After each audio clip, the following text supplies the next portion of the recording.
Hi, I'm Umar Parvaz Zendi, a designer and a storyteller from Pakistan. Growing up, I was always creating, whether it was painting, rearranging furniture, or giving old toys a second life. I did not realize it then, but I was learning that design is more about shaping experiences than how things look. As a child, I struggled to express my thoughts in words, so I turned to design as my language. Observing, understanding, and reimagining the world became second nature, shaping my approach to design in a way that is intentional, human-centered, and immersive. During my undergraduate studies, my thesis project, Biggie Boo, wasn't just an animated film. It captured childhood's magic where imagination turns the simplest objects into adventures. More than that, it was about seeing worlds through a child's eyes, understanding their emotions, fears, and what makes them feel safe. Testing early sketches with parents and children was eye-opening.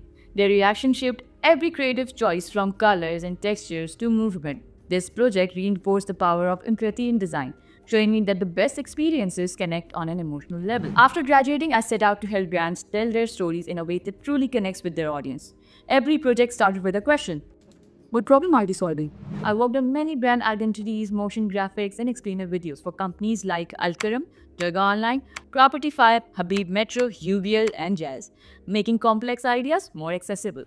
As a creative manager, I worked with Google, Meta, and YouTube on various projects. But Aage Badho, a Google for Pakistan event, holds a special place in my heart. We needed a visual identity that reflected resilience and progress.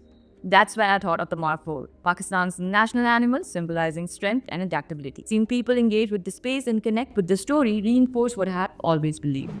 Design is storytelling that connects and inspires. But while working across branding, motion design, and events, I realized something.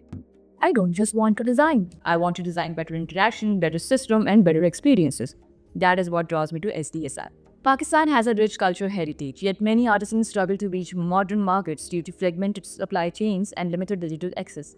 Through service design, I want to create a system that improves their visibility, accessibility, and long-term sustainability by identifying challenges through user research, improving logistic and digital marketplaces. With service blueprinting and ensuring branding stays true to its identity, yet modern through co-creation workshops. To make this sustainable, I plan to develop marketing toolkits, automated order management, and AI-driven recommendations to boost global visibility.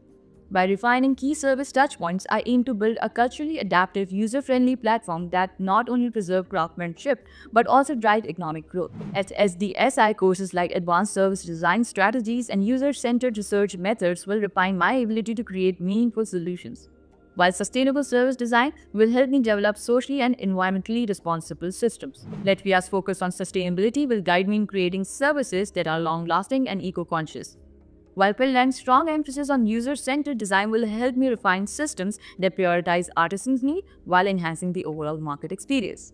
Learning from these countries will allow me to bring new perspectives to service design in Pakistan, creating solutions that empower artisans while preserving our cultural heritage. As Buckminster Fuller wisely put it, the best way to predict the future is to design it. That is exactly I see service design as an opportunity to shape the future. Thank you.